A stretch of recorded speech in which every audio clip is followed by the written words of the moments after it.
Kenya के सहाफी ने अरशद शरीफ के कत्ल से मुताल्लिक पुलिस के झूठे दावे का भांडा फोड़ दिया।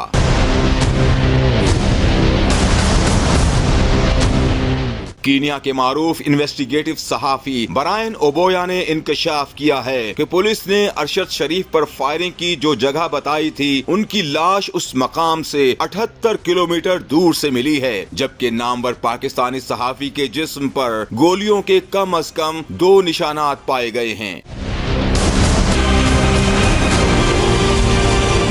ब्रायन ओबोया का कहना था कि तहकीकात में होने वाली ताज़ा पेशरफ्त के मुताबिक अरशद शरीफ और उनके साथी को नैरोबी के रास्ते में सड़क छोटे पत्थरों से ब्लॉक हुई मिली थी और उन्होंने ऐसी पुरस्कार सूरत हाल में गाड़ी न रोकने का फैसला किया। यही वो मौका था जब इलाका गोलियों की तड़तड़ाहट से गूंज उठा।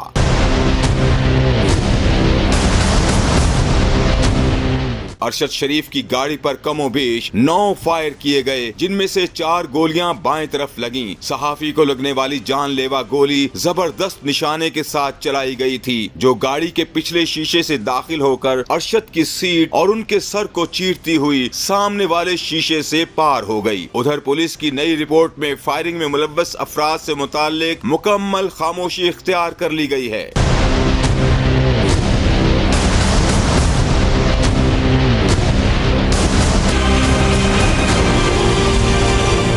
सहाफी ब्रायन ओबोया ने मजीद कहा कि पुलिस ने तो इस कत्ल की वजह शनाख्ती गलत फहमी को करार दे दिया है, लेकिन भागने वाले के लिए इत्तेफाकिया कुछ नहीं होता। अरशद शरीफ पाकिस्तान में मुनज़्ज़म करप्शन की कहानी बिहाइंड क्लोज्ड डोर्स रिलीज करने वाले थे, जबकि वो अपने मुल्क के कुछ आला ओहदेदारों को भी इंतहाई मतलूब थे।